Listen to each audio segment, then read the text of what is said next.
You just realized your business needed to hire someone yesterday. How can you find amazing candidates fast? Easy. Just use Indeed. Stop struggling to get your job post seen on other job sites. With Indeed sponsored jobs, your post jumps to the top of the page for your relevant candidates, so you can reach the people you want faster. According to Indeed data, sponsored jobs posted directly on Indeed have 45% more applications than non-sponsored jobs. Don't wait any longer. Speed up your hiring right now with Indeed. And listeners of this show will get a $75 sponsored job credit to get your jobs more visibility at Indeed.com/PODKATZ13. Just go to Indeed.com/PODKATZ13 right now and support our show by saying you heard about Indeed on this podcast. Terms and conditions apply. Hiring? Indeed is all you need. You just realized your business needed to hire someone yesterday. How can you find amazing candidates fast? Easy. Just use Indeed. Stop struggling to get your job post seen on other job sites. With Indeed sponsored jobs, your post jumps to the top of the page for your relevant candidates, so you can reach the people you want faster. According to Indeed data, sponsored jobs posted directly on Indeed have 45% more applications than non-sponsored jobs. Don't wait any longer. Speed up your hiring right now with Indeed. And listeners of this show will get a $75 sponsored job credit to get your jobs more visibility at Indeed.com/PODKATZ13. Just go to Indeed.com/PODKATZ13 right now and support our show by saying you heard about Indeed on this podcast. Terms and conditions apply. Hiring? Indeed is all you need.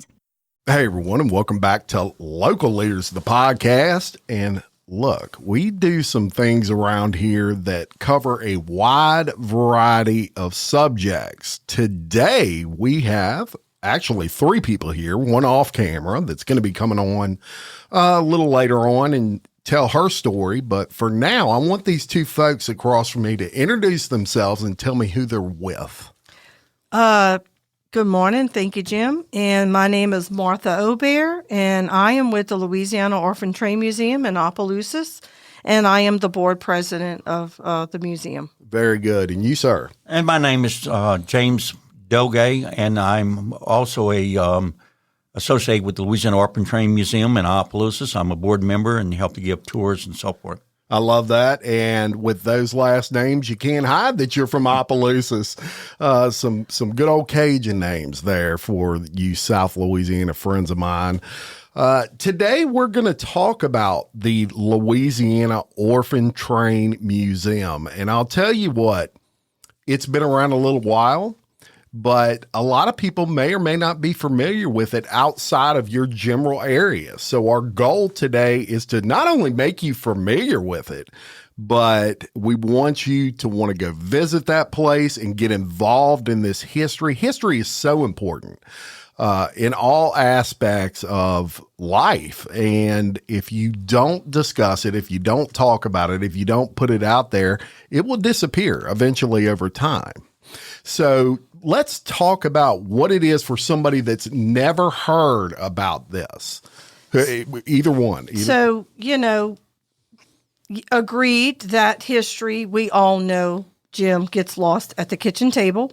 It happens in our own families. Right. And we also are aware that a lot of people do not know about our museum, or they might have heard of it, but they don't really know what it's even about.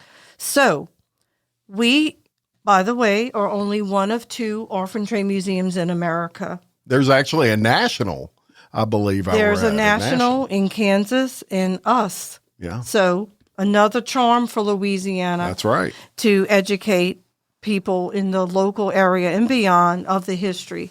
So this museum, it had celebrated its 15th year last year. Okay. And it is the culmination of many, many people.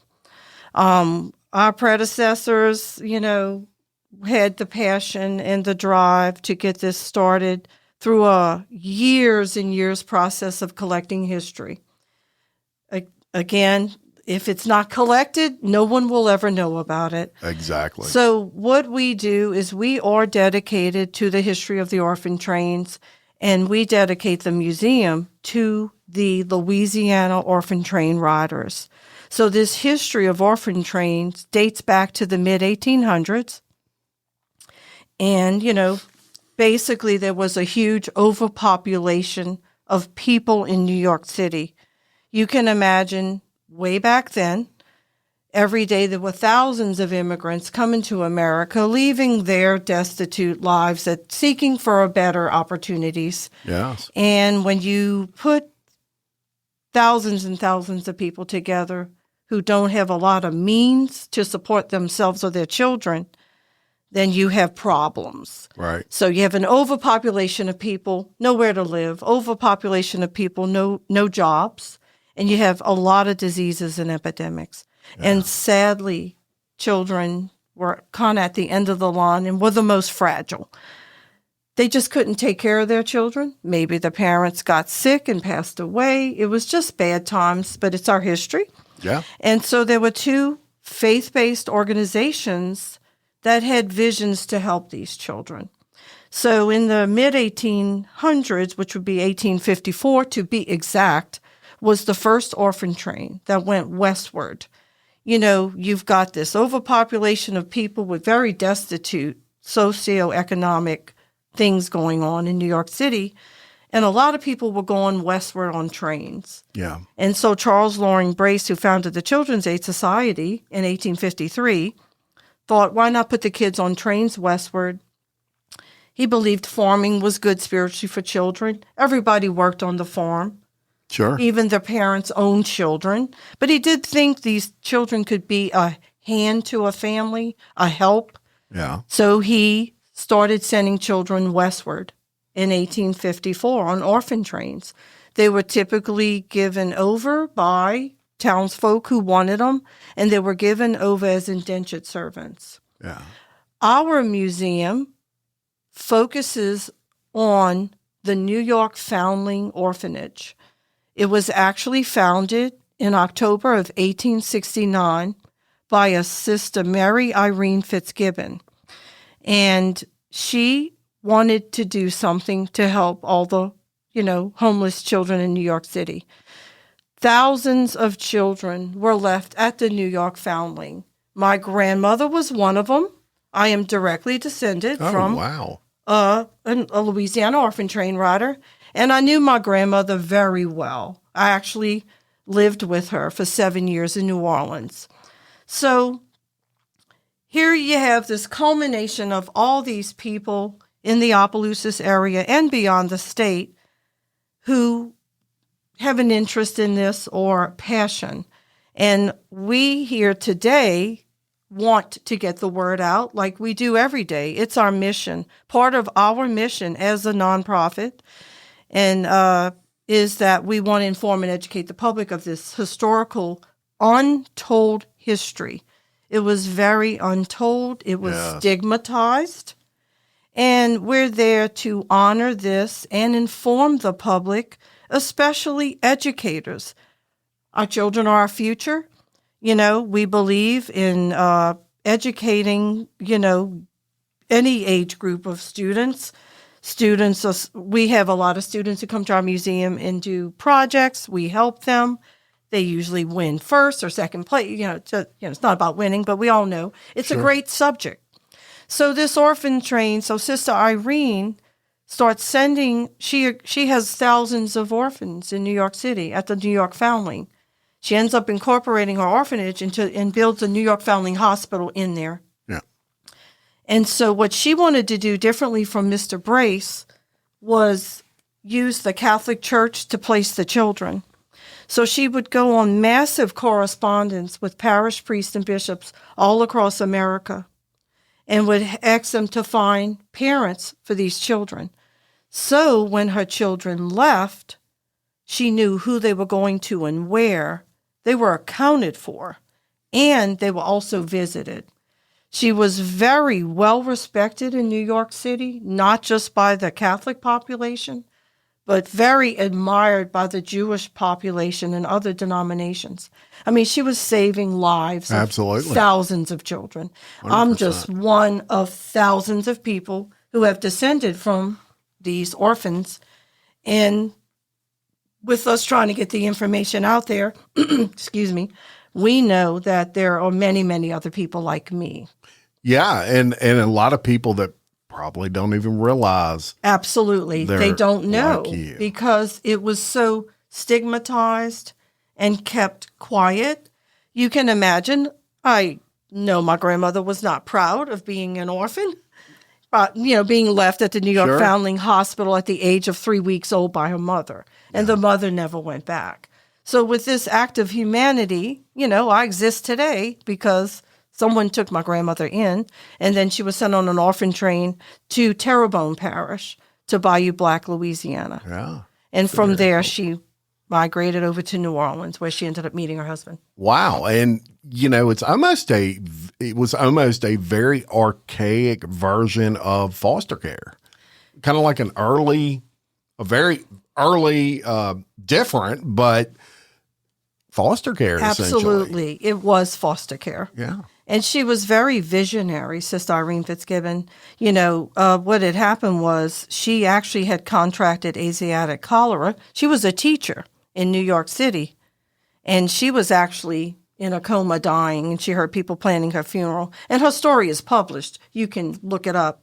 And she had a vision of children. So she felt like God was speaking to her, and she promised God if he would let her live, she would dedicate the rest of her life to children. So she survives. She joins the Sisters of Charity of New York. It was a very well-respected order of sisters at the time. And she told her Mother Superior, Mother Ely, what happened to her. She said, I want to start an orphanage. Well, they knew they needed to do something. It was a bad situation in New York City. So, that's how her journey began. Very interesting. And look, New York City, very small. Yeah. I mean, not a large, it ain't the size of Texas. That's We've all seen a map. That's right. And so you've got all this influx of children. Yes. And so it does make sense what the goal was there. And Mr. James, I'm going to turn to you for a minute. And what I want to ask you, we talked a little bit off camera, and you told me an interesting story about you having a family connection to the orphan trains as well. That's right, Jim. And one thing I like to say is comments from visitors to the Louisiana Orphan Train Museum in Opelousas. One of the most common comments is, you guys are so passionate. You just realized your business needed to hire someone yesterday. How can you find amazing candidates fast? Easy. Just use Indeed. Stop struggling to get your job post seen on other job sites. With Indeed sponsored jobs, your post jumps to the top of the page for your relevant candidates, so you can reach the people you want faster. According to Indeed data, sponsored jobs posted directly on Indeed have 45% more applications than non-sponsored jobs. Don't wait any longer. Speed up your hiring right now with Indeed. And listeners of this show will get a $75 sponsored job credit to get your jobs more visibility at Indeed.com/PODKATZ13. Just go to Indeed.com/PODKATZ13 right now and support our show by saying you heard about Indeed on this podcast. Terms and conditions apply. Hiring? Indeed is all you need. And the reason being is because we have a vested interest. Most of us that give tours and talk about the story have a relative that was a New York orphan. Yeah. In my case, it was a little bit different. The vast majority that were on the trains, they were by themselves. In my case, the fast story goes that my grandparents heard Father John Ingbrink, the local pastor at St. Landry Catholic Church, give his sales pitch. And by the way, all these priests in South Louisiana, they heard the call. They heard how Sister was trying to place these youngsters, and they agreed. And by the way, they investigated. They went up to New York, many of them, and they were so impressed with the way things were being run that they came back down and they talked to their congregations and tried to recruit foster parents. Well, in my case, my grandparents at the time had no children of their own. And the family story is my grandmother went home. They started talking it over. And my grandmother wanted a little girl. My grandfather wanted a little boy. You have to understand, they were placed ahead of time. They were pre-ordered, so to speak. Sure. And they couldn't decide, so said, well, let's take one of each. All right? And they weren't biologically related. They were only 4 months apart in age, different last names and so forth. And then the rest of the story is about a year later, my dad comes along and the rest of the siblings. And so they ended up with 7 of their own and 2 of the orphans. Growing up as a young person, I knew nothing about this. I didn't know the little boy because, unfortunately, he was killed in a hunting accident at the age of 12. The girl, which became my aunt, I always knew something was different about her. She looked differently. She certainly had a different accent and so forth. I was married before I found out she was Louise had come down on the orphan trains. And since then, I took a big interest in the story. As a former educator, I taught several years of Louisiana history and so forth. We have a lot of kids who come on field trips. And one thing we hear all the time is that sometimes the foster parents would take these kids because they wanted extra workers. There's a lot of misconceptions about the movement. And we tell the kids you can't judge people over 100 years ago with today's eyes. Things that were done at that time were completely different today. Completely. What's going to happen 50 years from now when people are looking at our society in the present? But anyway, I would tell the kids, they were treated just like their own kids. They actually had to work. Kids today think, oh, they just went extra workers. No. Everyone worked in those days. That's right. There was no going off into the bedroom when you cell phone and so forth. That's one of the big misconceptions. Another misconception is that all these kids were adopted. The vast majority were not. Once again, you have to understand the way things were over 100 years ago. Right. They were placed with these foster parents. They were checked on at least twice a year. Some agents would come from New Orleans. Sometimes nuns would check on them and so forth. And you better believe that local priests, they were keeping an eye out on those kids because their reputation, they had to recommend the foster parents. So, but many cases, the foster parents could not, had very little education. In my family's case, they only had like 3rd, 4th grade education.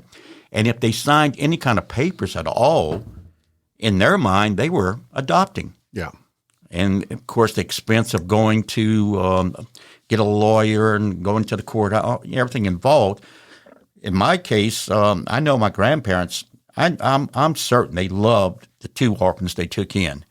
And in their mind, they had adopted them. Yeah. But that caused problems when those kids would become adults under Louisiana law and most state laws as far as inheritance would come along.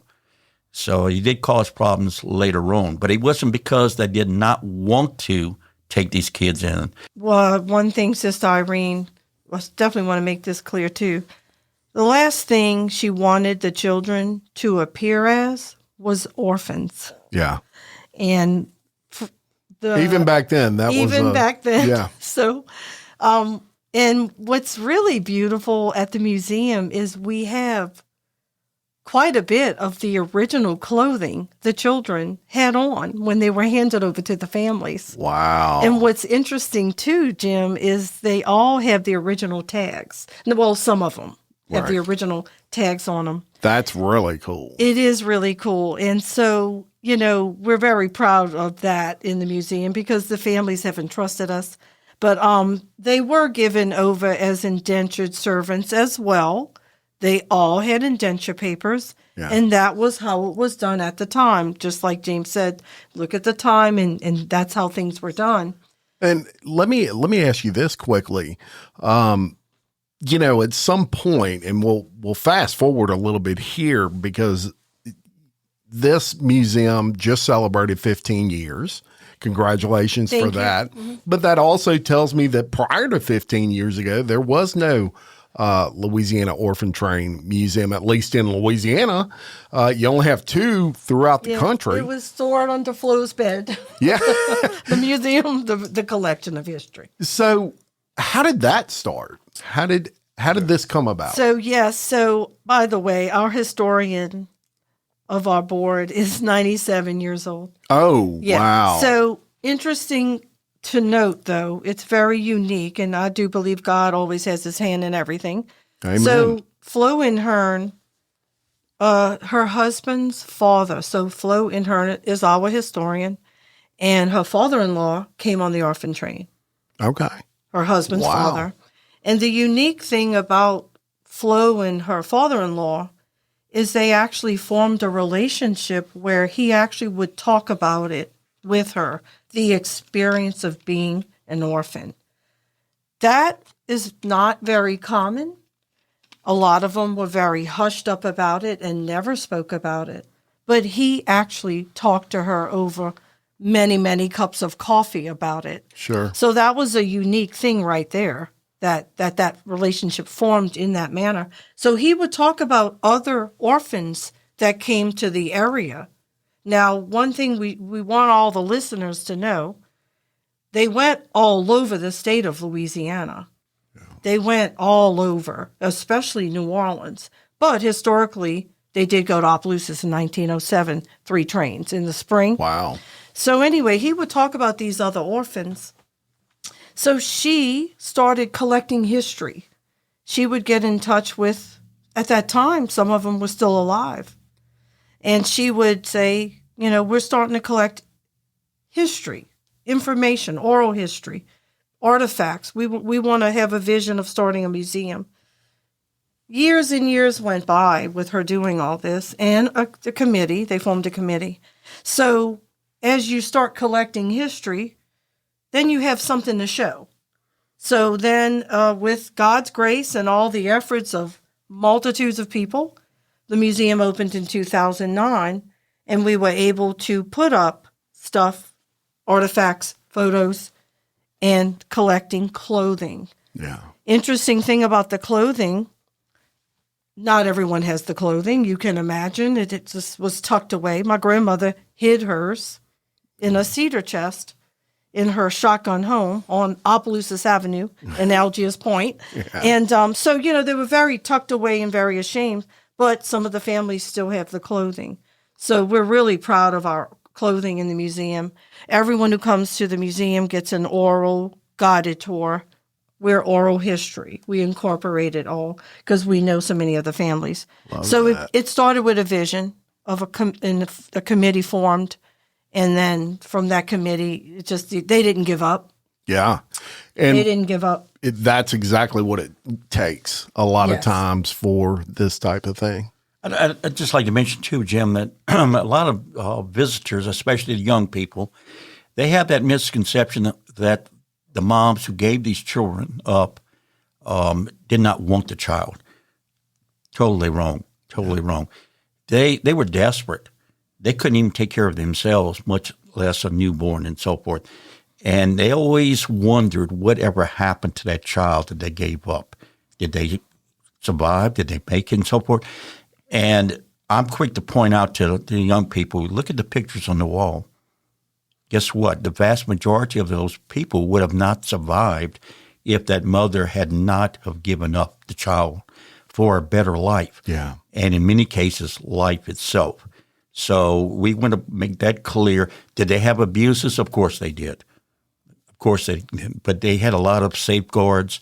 They were constantly being checked on by agents or nuns visiting.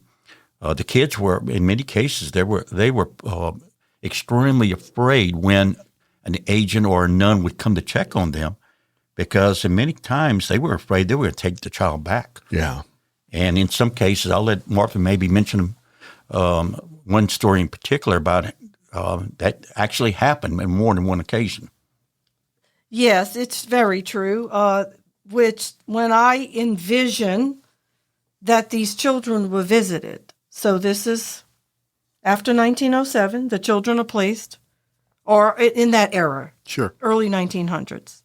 The trains were in the later 1800s as well. They have to come and visit the children.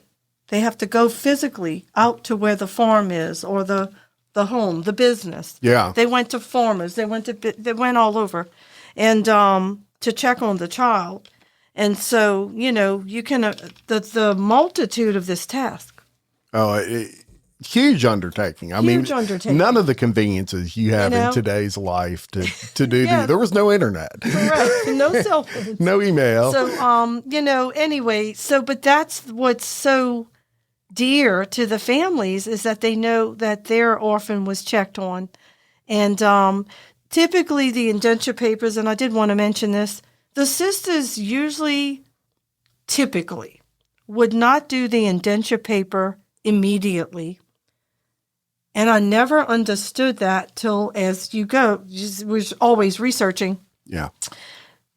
It was in the child's best interest that it wasn't signed immediately because they wanted to make sure it was going to work out with the foster parents. Wow. I'm telling you, they were protecting the child. Yes.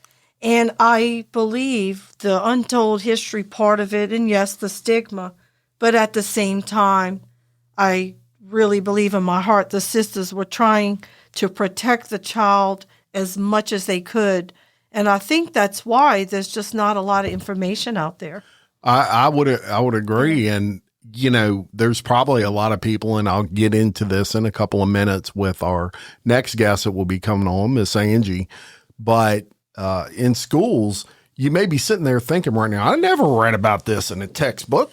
I don't remember seeing anything about this. And chances are you didn't. And that's because it's not taught in the schools. And that's a very passionate fight that Miss Angie is fighting to try to get that into, and fighting may be the wrong adjective there, but she's trying to get this taught in the schools because it's important. It's a part of history. It's no different than any other form or part of history that the United States has been through. And I'm a big proponent and believer that it should be taught. Let's talk real quick. So in the museum, you have artifacts, you have clothing, you even have a beautiful mural in there. We do. Done by a pretty famous artist. We do. We have a beautiful wall-sized mural. Yeah. Painted by Robert Dafford, and it is titled An Historical Moment in Time. The Orphan Train Arrives to Opelousas, 1907. And it is beautiful. I see it thousands of times, and you don't get tired of looking at it, Jim. It's Very always good. pretty. I can imagine. And it starts getting more three-dimensional with me. I don't know if it's my vision, but anyway. So, we're real proud of our mural. It shows, depicts the scene, the heartfelt scene. That's how I want to describe it. Yeah. As the children standing there alone, a lot of them, with the adults, there with the sisters. And he did represent the local past priest, Father John Ingbrigg. And so, and it's all oral history. Sure. So typically what we do when they walk in is, okay, first of all, how much time do you have? I'm really grateful to James that he told me one day, he's like, you got to ask them how much time they have because we could talk for hours. Yeah. And they might want 15 minutes. They might want 2 hours. Sure. We don't know. And Jim, it's amazing. Adults can always learn from kids, right? Always. Kids are going to be honest. They will point out. They have no filters. Right, right. And they'll point out, okay, why do the kids in the mural look like adults? And we were like, why did he do that? And we think that the artist wanted to depict the children and all the trauma, so to speak, that they had been through. You can only imagine being loaded up on a train, okay, in New York City. You're going to a strange place. In many cases, you're only 4 years old, 3 years old, 5, maybe even younger. And all you're told is we're bringing you to meet your new mamas and papas. They'd never seen countryside. They're used to concrete sidewalks, streets, buildings, and so forth in New York. And all of a sudden you're in this strange place, and you're getting down to a place where everyone's speaking a different language, a whole nother world. Right. So we think maybe he wanted to depict these kids that seen so much or been through so much. He wanted to, have that effect and so forth. But speaking of the kids too, one of the big topic we touch on when we have school children is about bullying. Bullying is a current popular topic to go into. It's also been around forever. Yeah, it's been around forever, and the human person is always one of the greatest desires is to feel belonging. Okay, feel like you belong with a group. Sure. And these kids were coming down to a situation where they might as well have been coming from another planet. Everybody's pointing at them and talking about them and so forth. And they went to school with having all this being said about them, and so they didn't feel like they belonged. They were very shy, holding their stories inside. Only until these kids became adults and time was getting away from them did they begin to open up, even to their immediate families. All educators have had cases of children in their class who didn't feel like they belonged and so forth. So we try to talk to school kids. Hey, you see that kid in the corner, say hello to him, make them feel wanted and so forth. We have a little display where we talk about the two little second-grade girls sitting side by side. Yes, boys and girls. There was a time when two people sat in the same desk, and it's recess time, and all the kids get up and run outside, okay? Well, Miss Cammie, who was the mother of our historian, it's a true story, happens to be sitting there with my aunt, Christine. And it's recess time, and Cammie says, come on, let's go out and play with the rest of the kids. And Christine says, no, I don't want to. And said, well, why don't you want to go out and play? I said, I hate to go outside at recess. The kids pick on me. And she started saying that they call her all kind of ugly names because she was different. Sure. And she knew she was different because adults would talk at home about the orphans, and the kids don't know how to keep themselves quiet. They bring all that to school and would pick on the kids. Anyway, as the story goes, Christine put her head down and she started crying. She said, I have no friends. And at that point,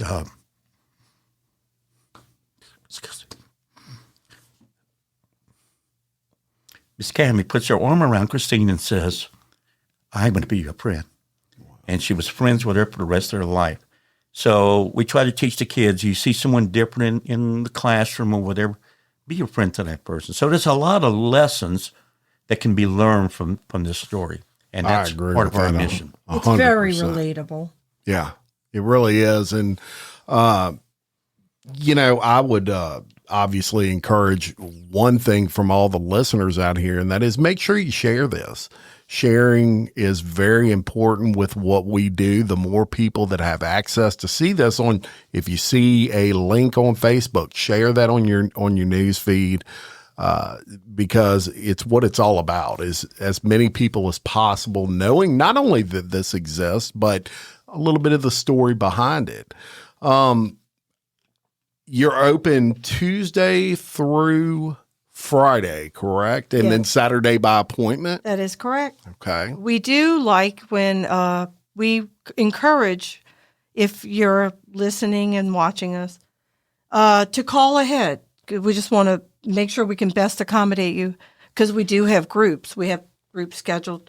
But, you can call the museum at 337-948-9922, and we have an email, which is laorphantrain2009@gmail.com. But, call us up. We'd love for y'all to come and learn about this untold history, very unique history. It's only one of 2 orphan train museums in America. It's right here in Louisiana. We're so proud of that. You should be. Yes, Very and so, it's a gem. And I like to say, too, that when I was teaching school, kids have that desire to learn about their local histories. We're real good about teaching about American history and world history, but there's so many stories out there that you'd be amazed, the interest. When you're talking about someone, you mention last names, and go, hey, I might be related to that person. And their ears perk perk up and they have that desire to learn about, they love to hear about their own families. And that's one thing we try to do. We're we're in a circa 1900. It's one of the last Union Pacific Freight Depot buildings left in the state of Louisiana. Yeah. And it's beautiful. So, the interesting thing about that is typically those buildings are bulldozed. They're Right. never saved and restored. Ours was restored, thank God. Yeah. So, we have a beautiful building that the museum's in. I love that. And y'all are doing some phenomenal work. I want to thank you for that. Oh, you're welcome. It's a labor of love, Thank I you. know. Yes. So, and it's just been a pleasure to be able to come and speak of this. And I hope whoever's out there, if you think you know, or you might even be descended from an orphan train rider, or you might have heard your grandparents or even your parents talk about this. I'm a second generation. I'm a granddaughter of one.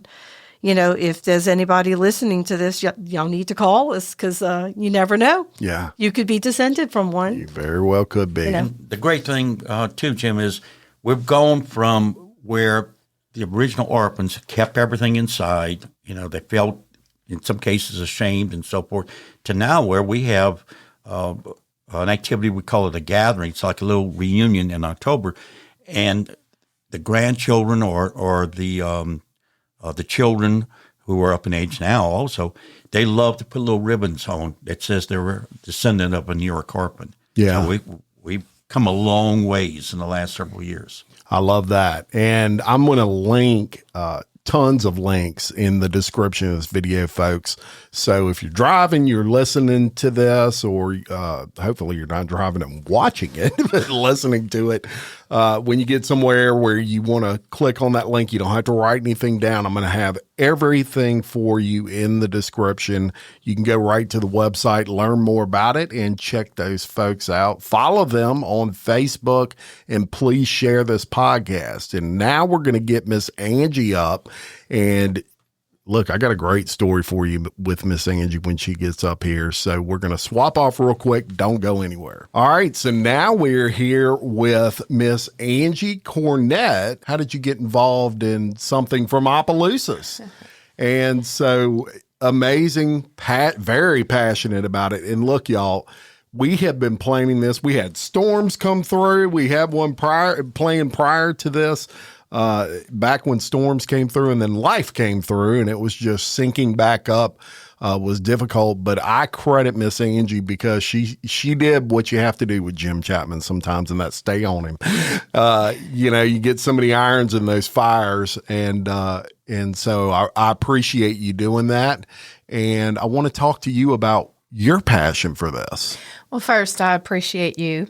Thank you so very much for doing this. I first heard about the orphan train about a little over a year ago. It was actually March 5th, 2024, at a Livingston Parish Retired Teachers Association meeting. They had a presentation of the Louisiana Orphan Train Museum, and Martha and James were there, and they spoke. And as I listened to them do their presentation, it was about an hour, and I thumbed through or perused through the materials that they had there. I was fascinated by very familiar Louisiana surnames that hit close to home. Riley, Harris, LeBlanc, Bro, Brown, Ardoin, etc. Yeah. And I couldn't help but think, it really piqued my fascination. I couldn't help but think, who am I? Am I a descendant of an orphan train rider? And I scanned across the room at the participants, at the meeting attendees, and wondered, collectively, I looked at them, but individually, I thought, who are you? Yeah. After the meeting, when several people were leaving, a few of us were talking, and a man, a retired educator with a history degree, said, Angie, have you heard of the Louisiana Orphan Train? He said, I have not. Why is it not in the history textbooks? I have a degree in history. Why is it not there? So my response was, well, I don't know. Let's find out. Yeah. And it became a mission for you in Yes. some ways, right? Over the next year, there was lots of visits and phone calls and emails and research, and I got to visit the museum, which I would encourage anyone to go to Louisiana Orphan Train Museum in Opelousas, Louisiana. Martha did the tour, and I had an odd feeling when I was there. And honestly, I have not stopped. I have a very busy life. I have not stopped yet to look up my personal history, because this has, I guess that's on the back burner right now, as this is in the forefront. Sure. But as I toured the museum and went through Martha's presentation, I don't know, I told Martha, maybe I don't have a connection. Maybe I'm not a descendant of an orphan train rider. But maybe as an educator, a retired teacher from Livingston Parish, maybe it's just the unheard, it's the voices of the children. Over 250,000 orphans came into the American West over a 75-year time period. Yeah. That's 250,000 children Wrap who were your placed. head around that. Yes. Yeah, it's- Yes. And so if someone's listening and you don't know your family history, give the museum a call, and they'll help you. They'll help you do some research. I think they said that they have done, they have Facebook Lived or different methods of getting with people and trying to communicate with them and to discover their history. But anyway, I spoke to the assistant superintendent of the Livingston Parish School System. He had his curriculum department to look, and the K-8 social studies curriculum has no mention of the orphan train. Yeah. No mention. So as you peruse through the Louisiana content standards, though, there are standards there that exist where the orphan train lesson could be aligned with the standards. Good. And that is kind of my plea. Yeah. That is what I'm hoping for. I'm hoping that history majors, Louisiana educators, anyone who's willing to put together some plans that aligns with the Louisiana standards and share it to the website that Miss Martha gave earlier at the museum, if they would share it to that, and then we could get this into the hands of the Louisiana educators and ask them if they would include this in their curriculum. As long as they're teaching the standards and the standards are aligned, the curriculum's aligned with the standards, we could start introducing this integral part of our history. To me, it's part of the fabric of Louisiana, but it's not yet been woven in. And if we tarry too long... It's a great way to put that. If we tarry too long, it may be forgotten history. I'd like to see, one, an increased awareness on the topic, and kudos to you, because this expands the audience to increase that, to change that awareness. Yeah. But I'd like to see it in the hands of Louisiana educators. But we have to go beyond that, because this generation of educators, if it's not passed on, so I'd like to see the Louisiana Department of Education add this as a possible topic to teach next to the standard. And whether you're comparing and contrasting, looking at the causes and effects of immigration to the United States at that time, it can fit, I'm sure, even in a third grade curriculum. I'm sure there's a lot of places, whether they're writing, comparing, contrasting, looking at cause and effect, looking at primary and secondary resources. All of these things, we can incorporate the Louisiana Orphan Train and align them with the standards. I would like to say that the Country Roads magazine, I visited with them. That was one of my stops, and they had done an article May 2023, and they called it one of the largest yet least understood migrations in human history. I think you can't sum it up any better, really. Very well put. I know you mentioned it earlier, but I feel like although the beginning of the 75-year period was sort of rudimentary, so to speak, I think that it was a 75-year humanitarian effort. Yeah. It was an early form of child welfare, if you will, but as all initiatives are, they start one way and they improve along the way. And perhaps, I don't know if the story got lost there, but we want to spread that awareness and we want to make a change. So it starts with each of you out there. If you're listening, if you're an educator and you would like to, I'll work with you, or you can work alone, or you can put together a group, put together a lesson or unit that aligns with the Louisiana content standards and that teaches and brings awareness to the Louisiana Orphan Train movement. Please send it to the Orphan Train Museum website that I'm sure Jim will have available. Martha mentioned earlier.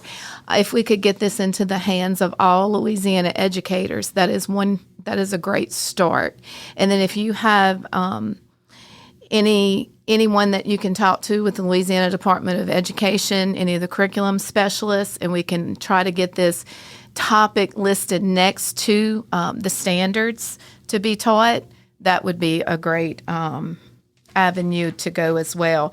But I did speak to Dr. Sam Hyde. You did? I did. I also talked to him, and he actually put me in touch with Michael Martin, Center for Louisiana Studies at ULL, and he runs a journal for Louisiana history. And anyway, he in turn put me in touch with the writer of Louisiana, Our History, Our Home, which was done by Alicia Long. So it just snowballed, and one contact led to another. Yes. And Louisiana Department of Education contacts. I spoke to the writer of the Bayou Bridges curriculum that's currently being used in Louisiana in our middle school social studies. And in addition to that, the Claremont Press. And Katie Stark is an education specialist at LPB. I was very impressed after speaking with her. She said that she wanted to create a landing page where all documentaries and resources on the orphan train lesson plans could be tied to those documentaries and resources as well. But she said she's the only person in this particular department. She has other things lined up now, and that will be in the future. It might take quite a while to get there. But so a lot of buzz has been created, yes. And we'd like to ask everyone to let's not let these unheard voices of 250,000 children to go unheard. We'd like to ask you to hop on board this train, so to speak, and be a part of a movement to weave these voices and this history into the fabric of Louisiana. How important is this to you? I think as an educator, again, I haven't done the research yet to look back at my family history, all the familiar names. I'd like to really go do a deep dive into that. But I think just being an educator and the compassion for children and just the thought of 250,000 children scared and lonely, put on a train, brought to a new place with a new home, a new family, new people, new schoolmates. It just tugged at my heart. Yeah. And again, maybe it's just their voices tugging at my shirt, saying, hey, be a voice for me, be a voice.